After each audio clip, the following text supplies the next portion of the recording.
if everybody could kind of get a drink if you want one, or get some food if you want some, but refocus and Anurag, are we going to turn off the lights now, or are you going to talk first? You want to talk first? Okay. So if everybody will come back together, we're going to have a couple discussions for members of the team, and then we'll do the demo.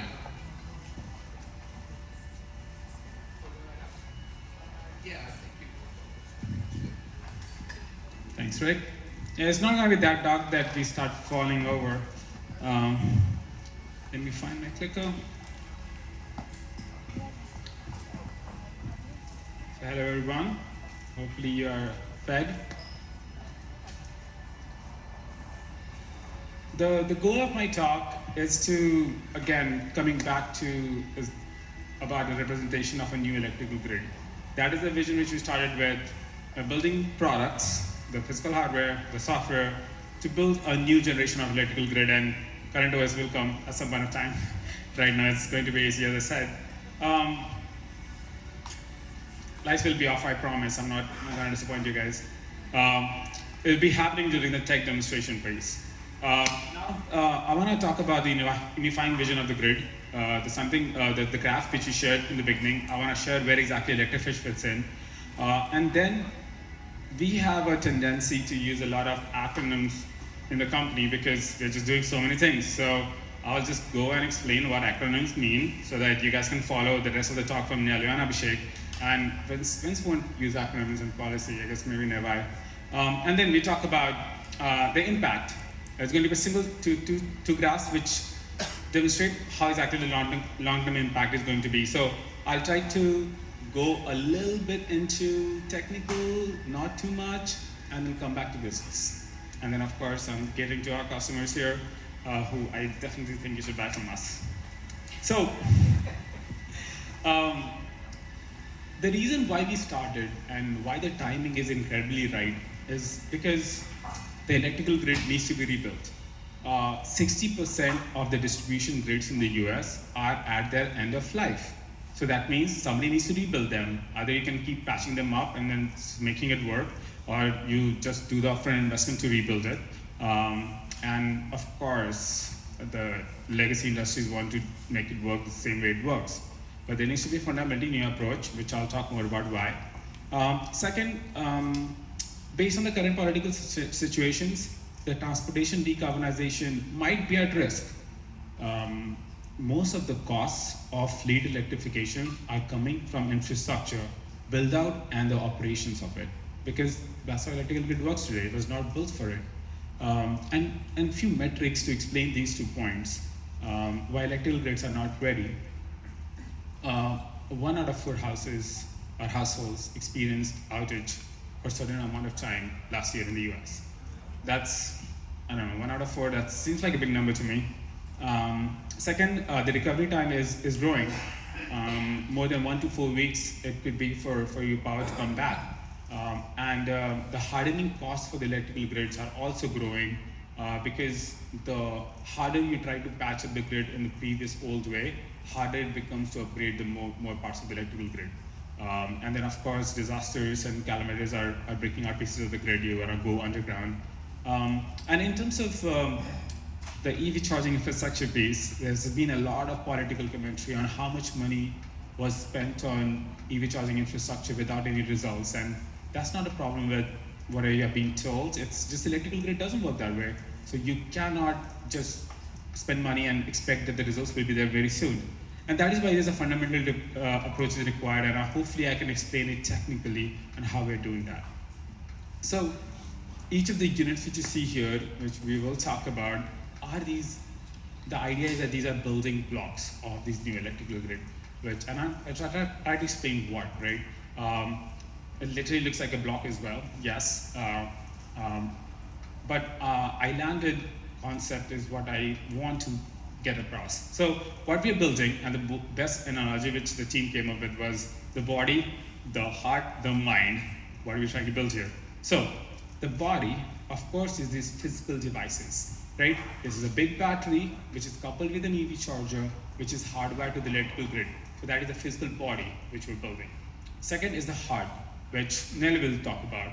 It is the energy, ECMS and REEF are the two acronyms which you talk about. There's an energy charge management system, and REEF is an online platform in which you can log in and see our physical system. So that's the heart which, like, let's say breathe, or pump the energy inside. And then finally, the Stargazer is the mind, which is the AI, all the work which you're doing. We have two posters here, and Abhishek will have a very cool demo for you, which basically optimizes how the system works. So when I keep saying block, the physical system is a block, but this individually here is also a block of electrical grid, which comprises of one of our units, few of the houses, and then probably a big business building and some electric cars. So we're trying to block pieces of electrical grid out, which still will be connected by AC, but then we can start making them independent, and that is the key idea behind this. And then in here fits the REEF platform, which helps you monitor, store all the information. So coming back to the previous graph, you saw name of all the companies out there, but we are sitting right here. That was the initial idea, that we have these blocks which are sitting beneath the larger ecosystem of what exactly the electrical grid is. So I hope that makes sense so far. So for our customers, coming back to, we'll come to the demo, the way it works is that our physical devices, we sell these devices, we provide service and warranty on them. Second is there is a software monthly subscription which manages these assets. So you can, you have the access to the REEF platform, you can observe how the data is happening, and you can influence how the system behaves to your inputs. And finally, we help them generate revenue from the electrical grid, where our partners Sleep come in as well right now. So it's a little bit of complex how exactly the business works. There's a physical device, there's a monthly subscription, and there's a revenue being generated if you really want to get into it, begin with the electrical grid. So with this, now it's time to talk about our technical capabilities. And the three things which we're going to talk about here today, and hopefully it's very visual for you, is resilience, grid resilience, or islanding. Islanding is a technical concept in which you can cut off yourself from the larger electrical grid, which is just massive, human's biggest machine ever built, and then you just create your own machine. It's a microgrid, which is operating disconnected from the larger grid. Second is what exactly an EV charging of experience of the future looks like, which is the time capping. We want to do time cap charging sessions which simulate a gasoline level experience. And then finally, smart services of the grid, and that is what Abhishek will talk about. So, islanding, I think I've explained it enough, but what we are trying to do here is that islanding means that when the power is out, you get it back in 1 minute. It's not instantaneous, it's not UPS. There's for multiple different types of requirements which you need to meet. So that is why we will restore power for you within 1 minute. And second is that how long the backup is going to be there, and depending upon what kind of load which you have, could be 48 hours, 2 weeks. That is the type of one product can do it for a business or cluster of homes. So with this, the technical demonstration. I want to first explain what is happening at this building, the electrical diagram, and I did not put literal electrical diagrams like Didi had. I tried to make images so that it's kind of a little bit obvious. But of course, this building is connected to the distribution electrical grid, which is the wires going across. There is a big panel, which is in the electrical room outside that building, outside this building. And then there are two sub-panels which is coming inside in this house. Panels are these grid boxes which are almost invisible, but you can see there are two main panels which are coming in this building over here. And then one of the sub-panels is powering the speaker, audio, the kitchen, which we're not going to cut because I don't want disruption in audio.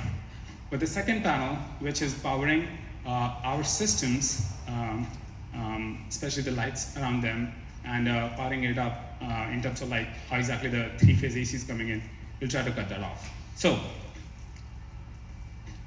should have had some water here. All right, so on, should have done this. All right. So, a little technical here. on what's happening. And maybe for the theatrics, I will try to turn lights off. Maybe it works. That light's off, and these lights are off. Okay, I guess it's a little darker. So, what's happening over here is that we've got the system batteries over there. It's reporting how much, okay. So the only, the lights which are on that system, which is hidden beneath like the two cars, is the system which is going to provide backup. And this, oh, thanks, Maya. So what's happening over here is this system, I've logged into the ECMS, the energy management system of that system over here, and it's reporting to me certain values. The battery SOC, the state of charge, is at 70%, so battery is 70% full. The temperature is 21, almost room temperature, we do Celsius still. And then we've got the battery is just like sitting idle, is doing nothing, and then there is 470 volts coming into the system, okay? And then there's no DC voltage because the batteries are not on, and then you've got these converters which basically dump power to the EV chargers. Now, what I'm going to do is I'm going to try to turn the batteries on, and you might be able to hear it because the contactors make noise. The ignition is almost like a car key, so that's already on. And I'm going to try to just cycle it just so that it's on standby. And I'm going to try to turn on the contactors. And the moment I turn on the contactors, we should see some DC voltage. All right, you heard that. You saw battery voltage grow here. So now it's a 320 volts on that DC system already. This is our local dashboard, which is working just fine so far. And then what I'm going to do is ask Pragna to turn off that distribution switch which is over there. And the moment she turns it off, we should see the AC voltage drop down, right?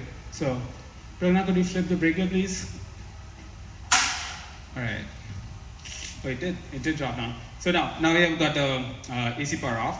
Now the system is just on controls power. It is keeping itself on, but it does need to get the AC power back so that it can work for a longer time.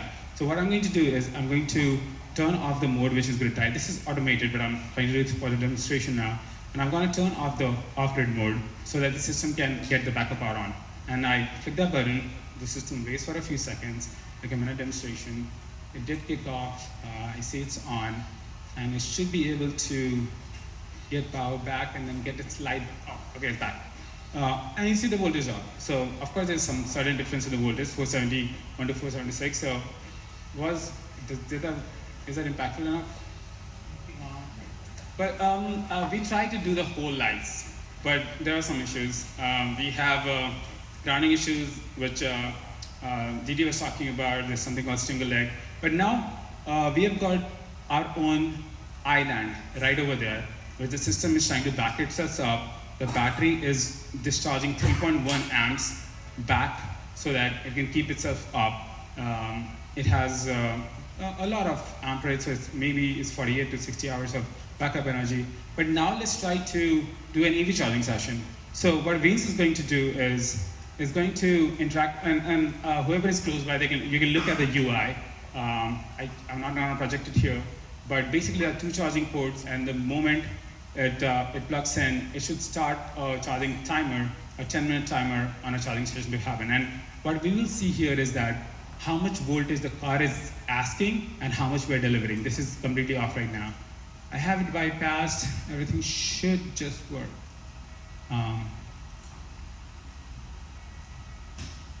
Looks like Vince just connected the car, and car will request it. It gives me some updates over here. EV is connected. It's request for a power, and now it's asking for 723 volts. Simple enough. So what's happening is that we are doing 400 volts, which is coming from the grid, and we are storing that into the battery, and these batteries are now dumping power back. So now, Ioniq is one of the great cars because they work at an 800 volt system architecture, right? Cheers to Chaplin right here. She's a Hyundai Hachi. But now it's asking for a 735 volts of power, of voltage, and it's asking for, we are only delivering 72 amps, which is roughly around 100 kilovolts or 53 kilowatts.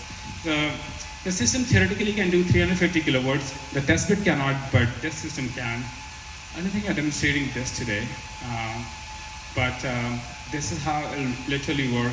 That is our test bed, and this is the actual production system which we're going to be shipping out.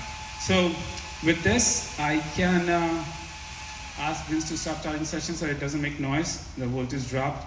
And what we can do is go off the off-grid mode, so the system will stop providing backup energy, so drop back to 0 volts in, again, a few minutes. And then we will ask Pragna to throw back power up again. That's it. I'll leave the lights back off for now. Thanks, Pragna. So now, I think I keep going. Talk a little bit. Yeah, you have a question? Yeah. Okay, so you just saw the heart of the demonstration, actually the body, with the body, heart, and mind. And Nelio is going to come up now. He's our CTO, and he's going to talk about the heart. But I want to give you a very brief, very consumer-focused summary. When I started with this company, which was just after they incorporated, the focus was to build a half a container battery system that could charge as fast as this does, and it charges 200 miles on an EV in 10 minutes. And the idea was to bring this system into a gas station and put it essentially in a parking space in a half a container sized unit in a gas station, and enable the gas stations to start servicing EVs, because as we saw mobility moving from combustion engines to EVs, gas stations were obviously the place that would be easy for people to start charging other than at their homes or their businesses. And we found fairly quickly that the market was just too slow to support that and to define a real business. So the business pivoted and it is more focused on fleets. And we will still provide these batteries to the gas stations, and one of the companies we work with runs all of the gas pumps, and their software runs the purchase and the sale of that gasoline, as well as the purchase of products in the convenience store. And that company told me that when they put an EV charger into their gas station, to their surprise, they found that the convenience store sold 3 times as much product to the EV customers as they did to the ICE customers. And obviously that's because the EV customers plugs their car in and doesn't have to stand there and service it while the gasoline fills up the ICE engine. They go into the convenience store and they spend money. So that there is absolutely an economic model to do what the company originally contemplated. It's just that the lower hanging fruit right now are the fleets. So that's where we focus, and this product's going to Hyundai, and the next one's going to the US Air Force, and sooner or later we're going to see 3 to 5 products being shipped out of this location every week. So, Nelio.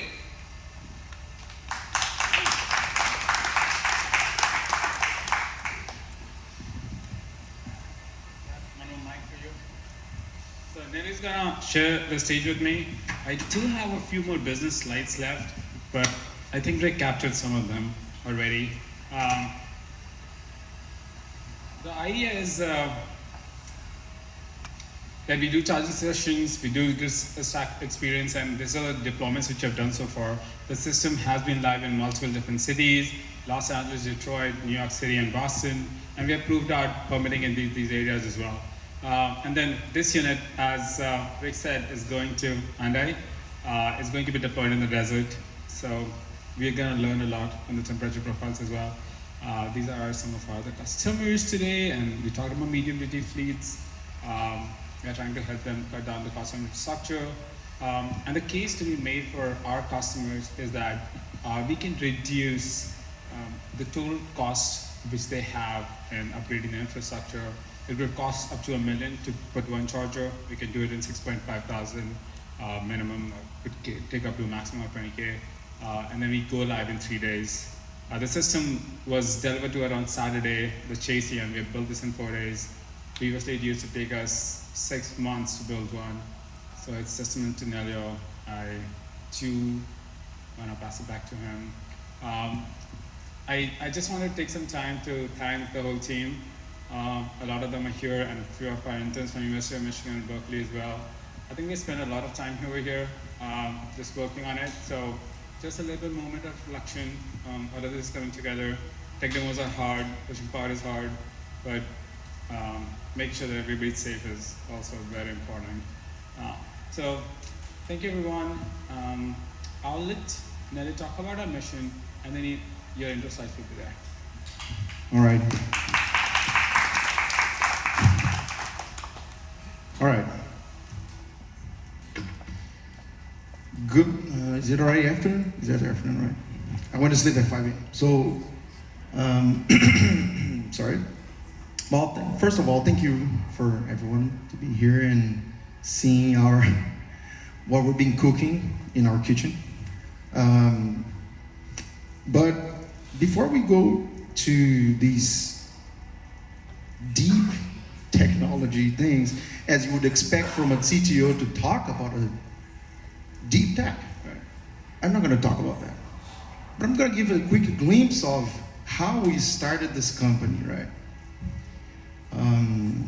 For the ones who don't know, we started this in December 2019 at a hackathon in San Francisco. We didn't meet each other. We didn't know each other.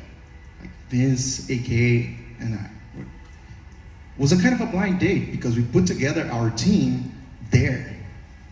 Imagine that. It was a blind date. How you married a person, because putting together a company is kind of a marriage. And I can tell you, because I just got married, it looks kind of the same. Kind of the same.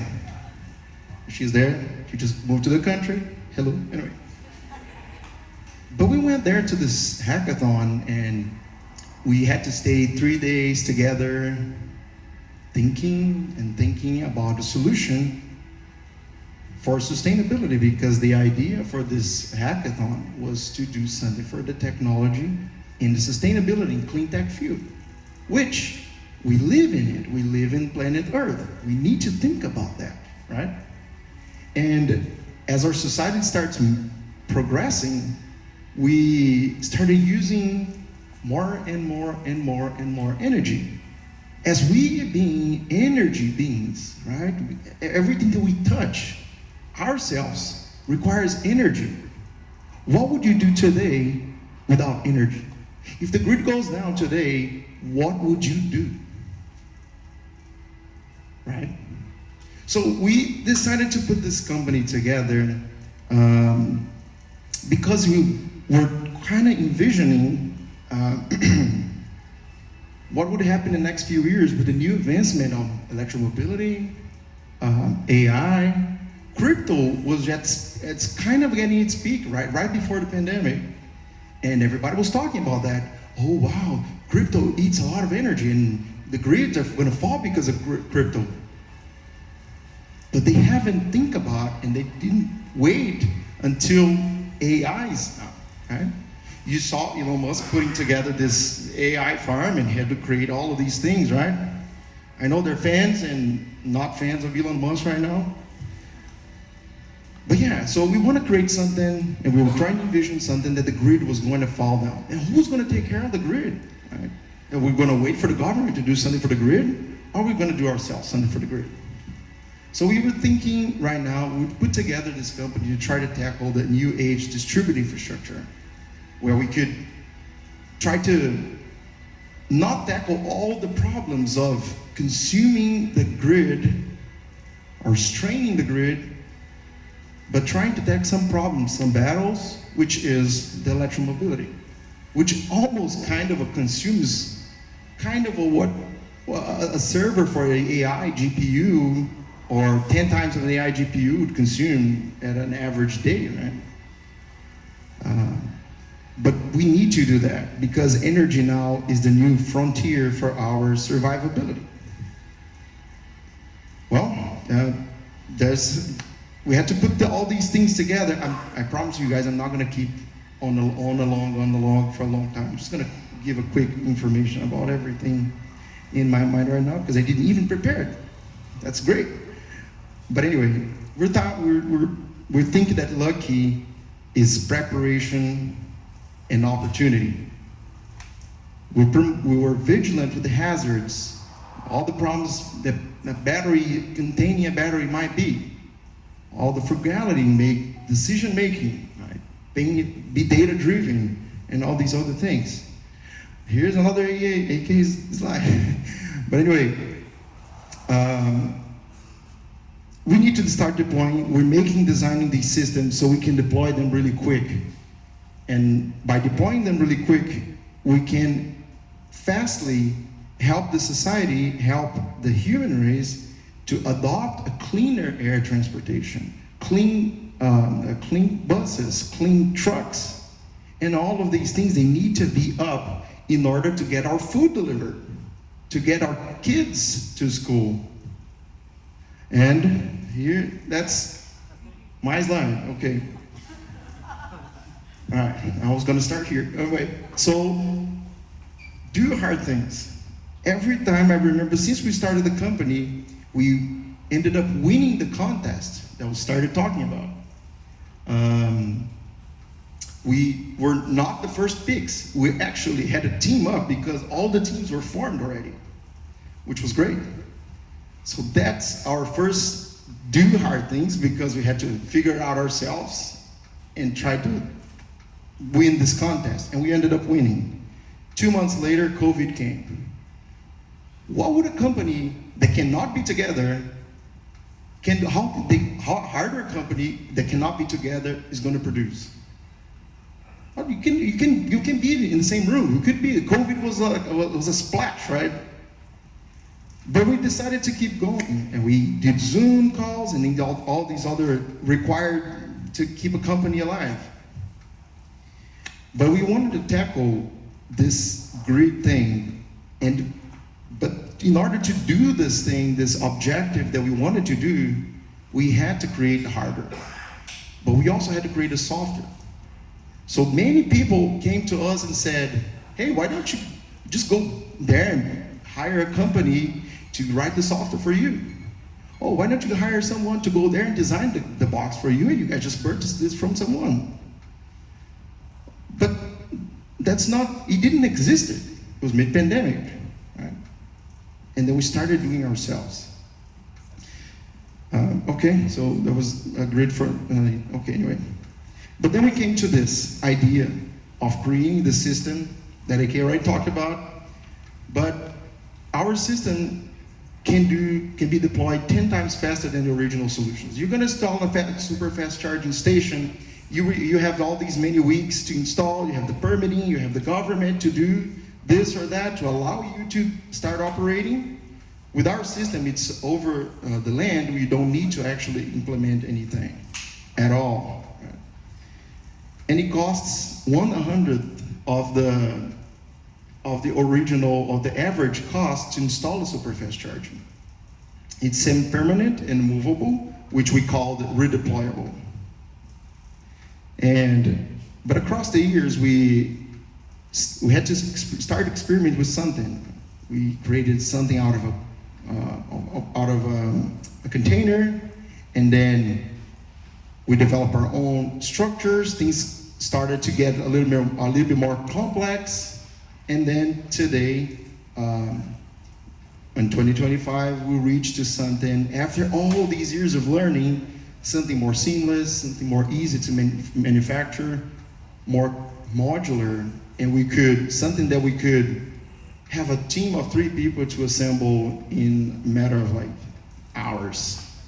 And of course, we have all these other things to do to test, but to be really simple to make, so we could easily deploy these units, manufacture and deploy these units really quick. Here's some of the designs. We started as this big half a container, as Rick mentioned before, that could fit in a parking spot. And then we evolved, we shrink a little bit, we reconfigure some components. And today we are at this unit. Oh, can I find this thing? Oh, here we go. Yeah, so here we are. All of this was without losing the capabilities of the system. Here we are, DOR 2.0, which from all the experiences we had before, this unit is way smaller, it's faster to make, and way more robust. So robust that we want to drop this from airplanes in disaster areas. Stay tuned, I'm not gonna advance anything. But yeah, but I'm talking about all these things that we did, but numbers are the data-driven things that we can actually point out to what were achieved along the way. Just in size, this unit is 50% smaller than the previous designs we had before.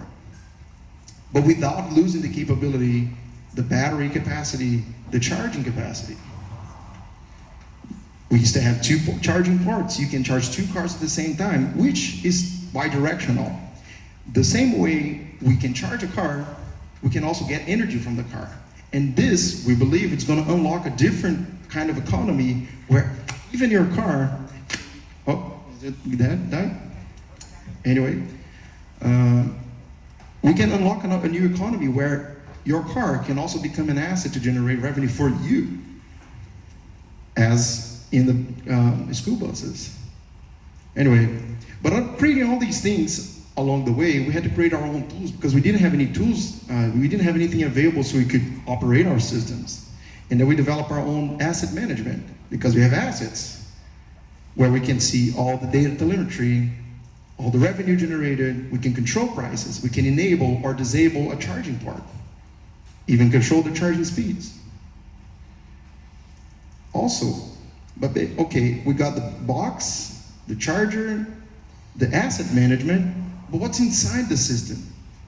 We had to also create, because it didn't exist, we also had to create our own iOS for these systems, which we call now the iOS 4, because it's in the 4th version. This system is a Unix-based operating system that's, how can I say, that is optimized for AI agent operation and control and management of the batteries, management of the charging systems, and so on. And everything here was developed in-house so far. It's OCPP integrated. We have OCPP 2.0 and 1.6 compliant. We can integrate this with our asset management system, but we can also integrate it to third party in case the owner wants to be integrated with third-party system. Everything that we built so far was on top of our intellectual property. We had patents on top of this. We had the systems to manage the controls of the charging systems to integrate energy back to the grid. And again, everything was is being built inside. But again, I hope it wasn't actually a very boring speak. But yeah, so I hope it was very easy to understand. But yeah, I'm really happy to be here today. Happy to be with our team, our supporters, our advisors, and yeah, well, thank you for everybody being here. Thank you for supporting us in our journey. And I'm gonna call one of our dearest friends and advisors, Rick, to help us with the new transition. Thank you. It's okay. Yeah. Okay. So the next speech is by Abhishek Vinchor, who is the head of machine learning, and he'll talk about the AI integration. Hello everyone, I'm Abhishek, Senior Machine Learning Architect at ElectricFish, and today I'm super excited to unveil our latest breakthrough in energy intelligence, Stargazer. From day one, our mission has been to redefine how batteries, EV charging, and the grid work together in perfect harmony. And I promise, what you're about to see will give you a glimpse into the future of smart energy management. I practice a lot, I promise. Let's talk about what makes Stargazer so special. At its core, Stargazer is a 350 squares onboard intelligence. It's the brain that unlocks your system's maximum potential. It's smart. It learns over time, refining how and when we charge batteries or draw power from the grid. This means that you get the best of all worlds: peak shaving, energy arbitrage, and even battery life cycle protection, which we'll talk about all over here. It's also automated. This system provides adaptive control, forecasting load peaks before they happen, and autonomously shifting power flows. So you spend less time reacting and more time benefiting. And it's fast, and I mean really fast. It responds in seconds to changing market signals, capturing revenue opportunities instantly. It'll automatically predict profitable opportunities, prepare for the event, and also participate on your behalf. Essentially, it's providing ROI on autopilot. So here's a high-level view of how Stargazer orchestrates your entire energy ecosystem. We call our real-time AI engine the Neuron, which of course you'll learn more about on this side over here.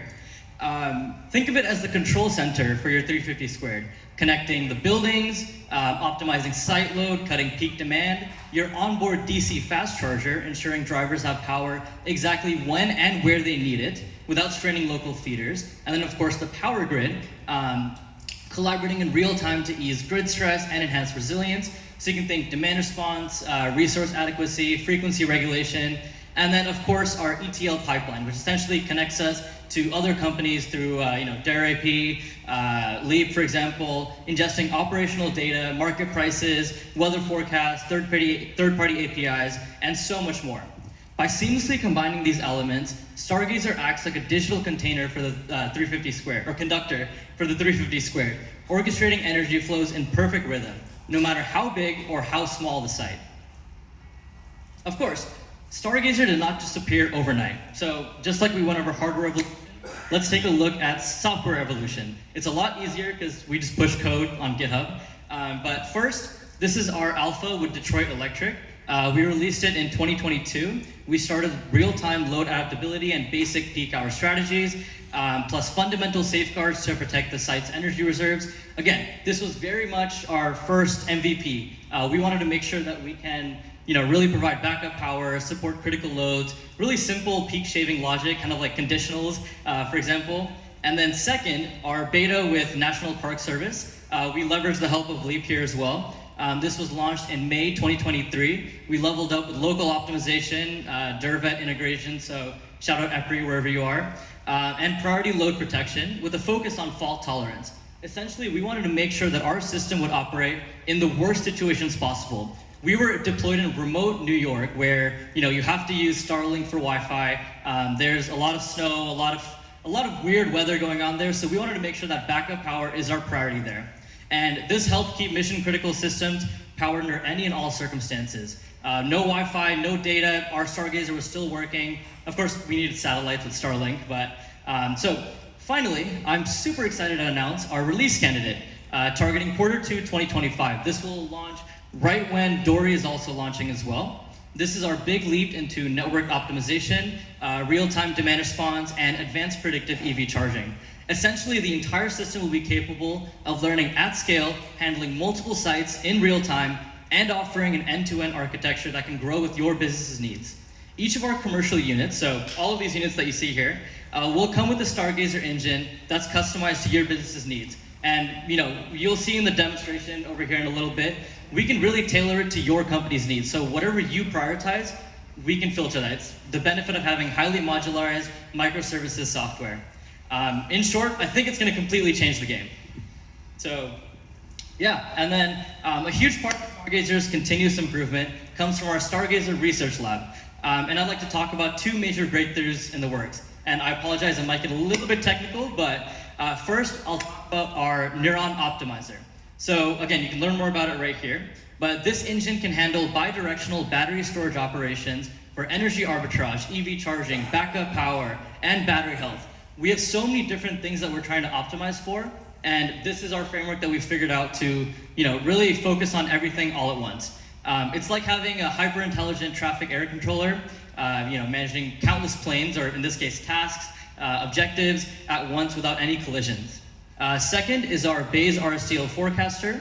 It's our advanced forecasting system that models complex load and price patterns. We can model EV charging, when is a car going to come in, for example. This is the benefit of having a lot of different data at our disposal, and it learns to predict future consumption more and more accurately over time, letting Stargazer fine-tune operations seamlessly. So these two softwares that you see here, we can really learn, it's adaptive learning, we learn over time. We make sure that any mistakes that we make with our Stargazer automatically benefits from, error metrics and things like that. So I just want to touch on the fact that everything we build here fuels the future of energy AI, pushing us to deliver smarter, more reliable, and more profitable energy infrastructure. So I encourage you to check out our team's research papers and learn more about what they've been working on. They'll be over here. And if you guys can raise your hands, they're somewhere in the crowd. Yeah, there we go. So it's all of our students from Michigan, Berkeley, so yeah, and then, sorry, just a little bit more, I'm sorry. So now I'd like to give you a sneak peek of Stargazer in action. In a moment, we'll do a quick walkthrough of our Stargazer dashboard. So this will be on Reef as well. And one of the coolest parts is we can build this for you as a customer as well. So you come over to me, tell me exactly what you want to see in this demonstration, and I will build it out for you. I'm going to double as a customer success manager on top of engineering.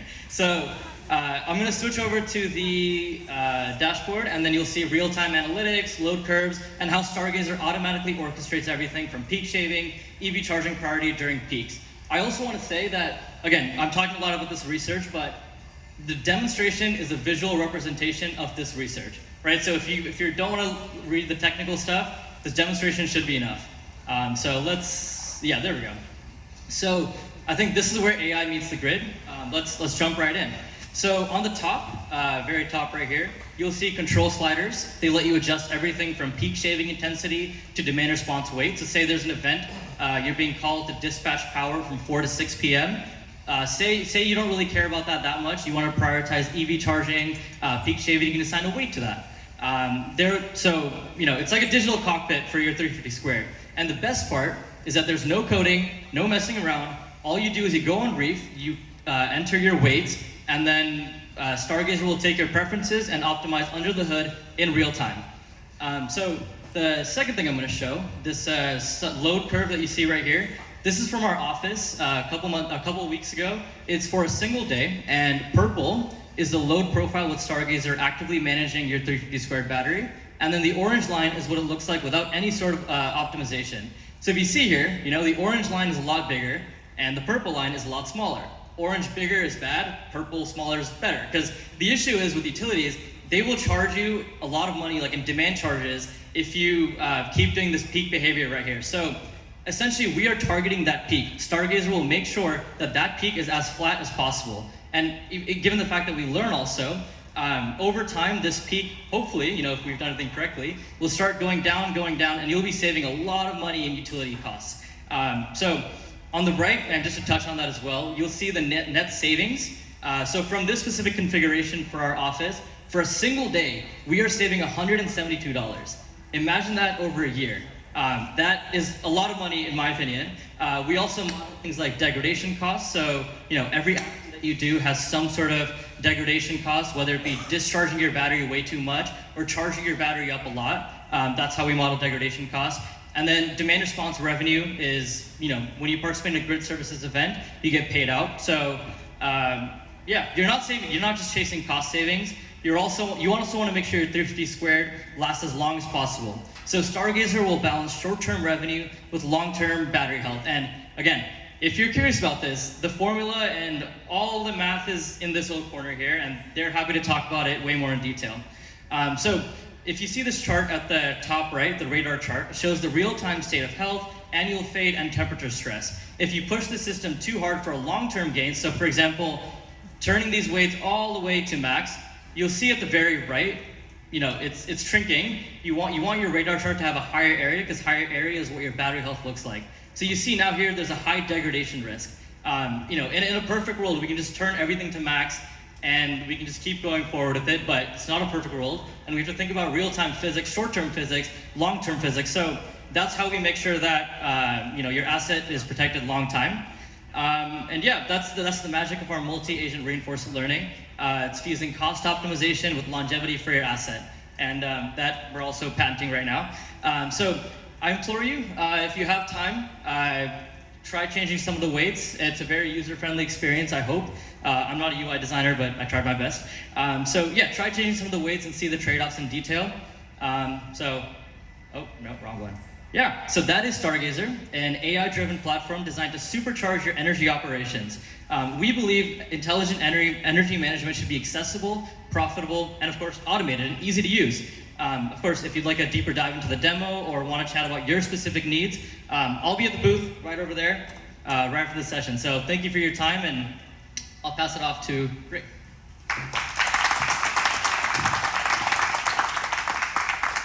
Thanks, Abhishek. So you can see how engaged this team is. And the key thing I want to emphasize is price optimization and battery health. If you're focused on batteries, which from Peninsula Clean Energy we very much are, because you can't generate power with solar panels without batteries today, or else you get curtailed. The balance between price optimization and battery health is what it's all about. And Stargazer is a game changer. So for our final speaker, we've got our COO and incredible deal maker, Vince Wong.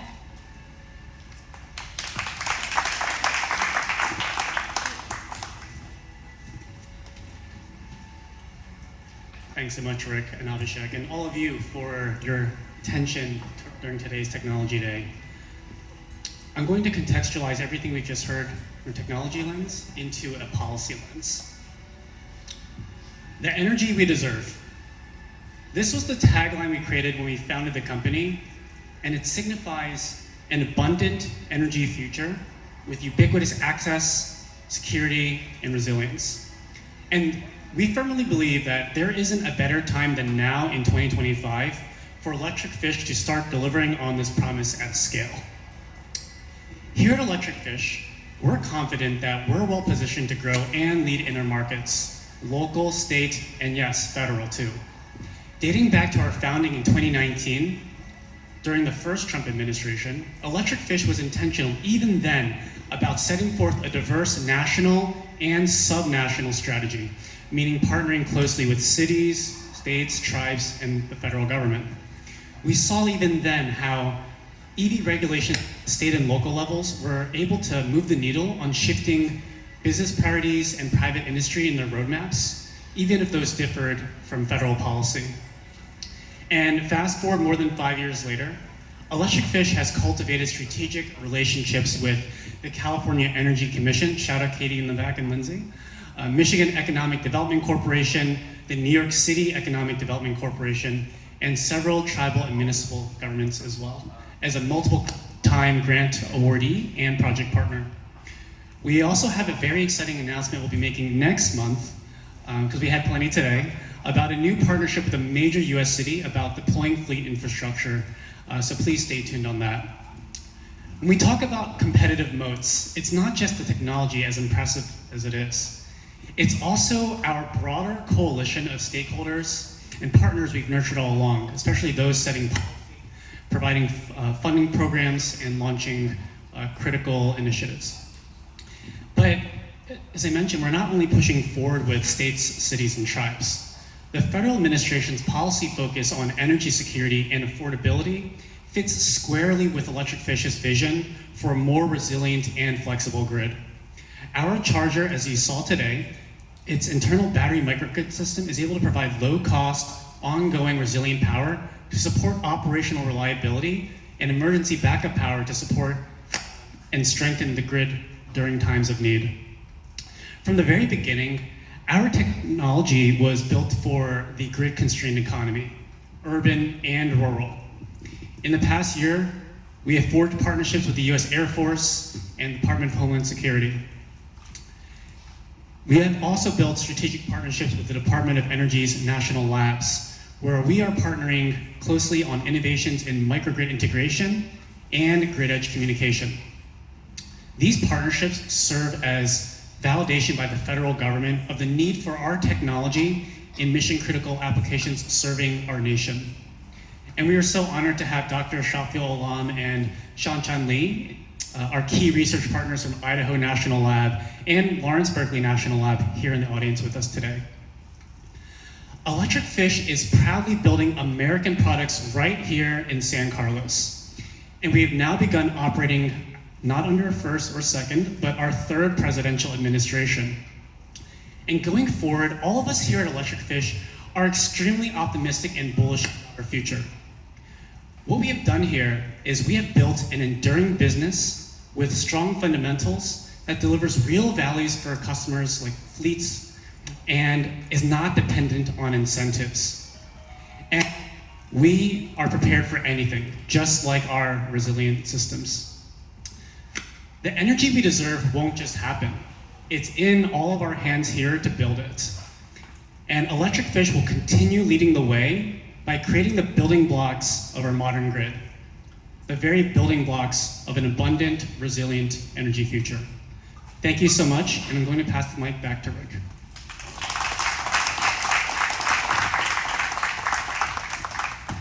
Thank you, Vince.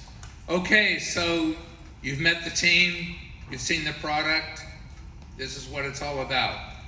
I really appreciate that everybody came. Abhishek is going to be over at the research boards, and please feel free to ask any of us any questions. We're really honored to have all of you here. Thank you very much.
One quick announcement. So in addition to the research board, we also have some of our partners like Ampere and Darapi who have their own booths as well. So feel free to mingle, and they'll be happy to answer any questions you have. Thank you.